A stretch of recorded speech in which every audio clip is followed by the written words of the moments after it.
Hey guys, welcome to week 14 workout for Quarantine Fit with Candace Athletics. I hope you guys are having a good week. It's officially summer, if you didn't know it, because it's so freaking humid. So with that said, tiny little side tip nutritionally, just make sure you guys are staying hydrated. I know it's kind of a no-brainer, but I know I even take that for granted. Make sure you're getting some electrolytes in there. If you are spending more time working out outside other than what these workouts are programmed for, just make sure that you got that right balance of water and electrolytes.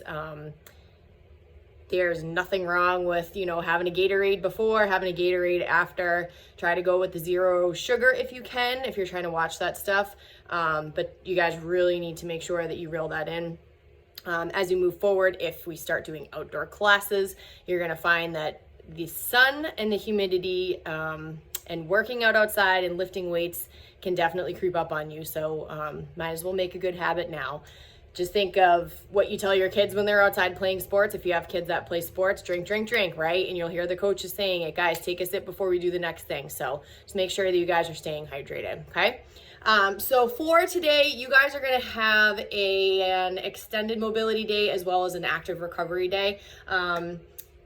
Still grinding, still having some good workouts for you guys all week. So I just want to make sure that we're having a day where we're spending more time on mobility, spending more time on, either accessory work or active recovery. And Thursday is a really good day that if you want to have a routine rest day, make that your rest day. I know for myself, I only usually take one day, and even that is few and far between. I like to always have an active day.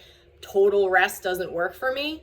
Know yourself and whether or not that's something that you should utilize. But if not, like I said, it's a good time to have that extended mobility and have some active recovery in there. So super easy warm up, 3 rounds, 2 minutes of any cardio piece that you would like. So if you want to go for a light run, if you want to get on a bike, if you have a stationary bike, it's kind of silly to get on your road bike and ride for 2 minutes unless you're going to stop every 2 minutes and do the next 2 things.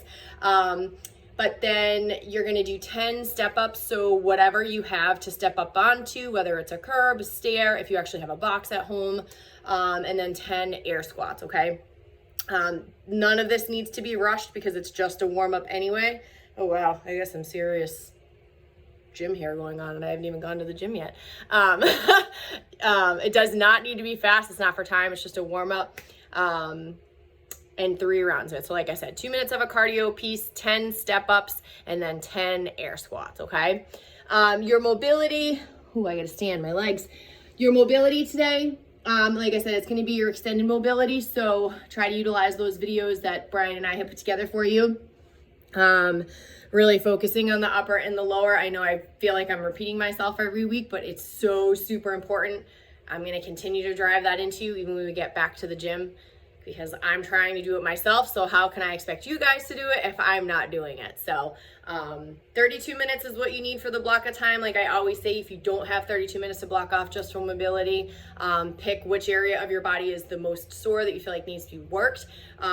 We are working more of the lower body today in the active recovery. So you might want to do that for your extended mobility if you have to choose one. But again, however you're feeling is what you should be stretching and, really kind of focusing on today. So for active recovery, this isn't for time. There's no rounds involved. You're going to do 50 weighted glute bridges and 51 leg step ups, each leg. So you're going to do a total of 100. The step ups can be weighted or not. I'm going to leave that up to you. When I did them the other day, I did choose to do them weighted with a kettlebell. But it's entirely up to you. For your glute bridge, ideally, you want to be able to do this with a barbell, but I know not everyone has one at home, and that's perfectly fine. So I'm going to grab my PVC pipe and show you.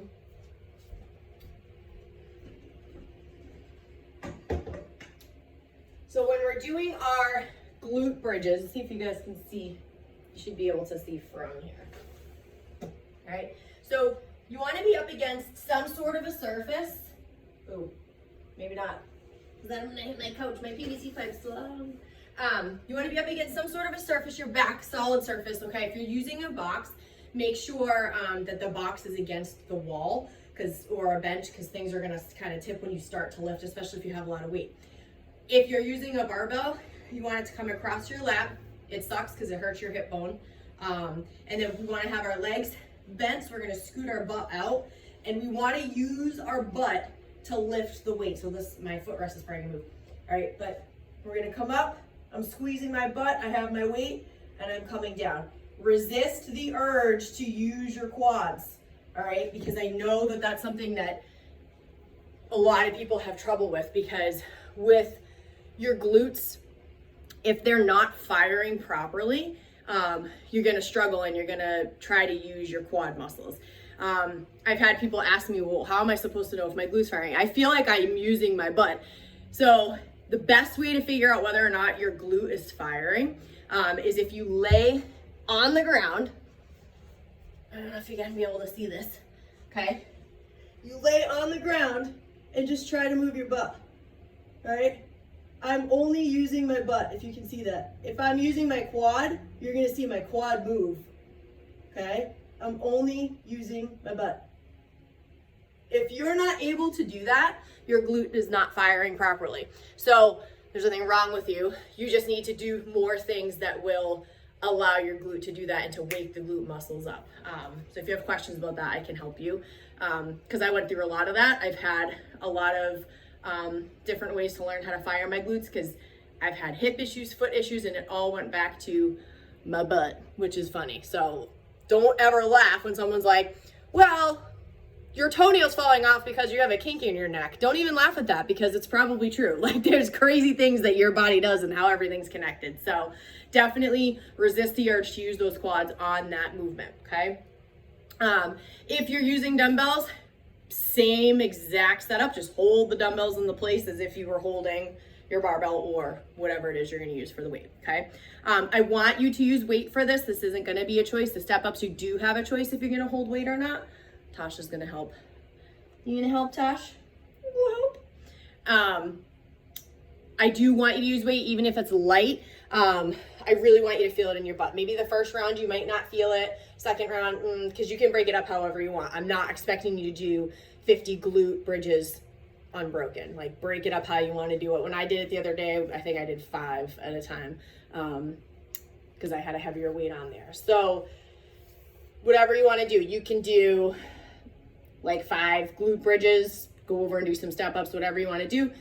It's your call, because it's just active recovery today, okay? With your one leg step ups, I'll show you on my footrest here.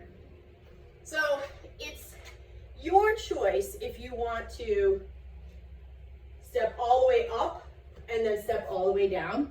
I choose, because it's more to like work my butt again, I choose to just keep one foot on whatever I'm stepping up onto, and I keep my weight in that hand, and I just step up, touch, and I step down. So not only am I working my butt, but I'm working my quad on that working leg. So that's totally your choice how you want to do it. It really just depends on, how comfortable you feel just touching up and touching back down. It's not that much of a balance thing, but it is a little bit. So if you feel unstable in the box anyway, go with whatever you feel most comfortable with, okay? So 50 of those on each leg. My recommendation is to do 10 each leg, and then it's just 5 rounds. Just an easy number to keep track of. Just turn around on the box and do the other side, okay? So 50 weighted glute bridges, 50 step-ups on each leg, so a total of 100.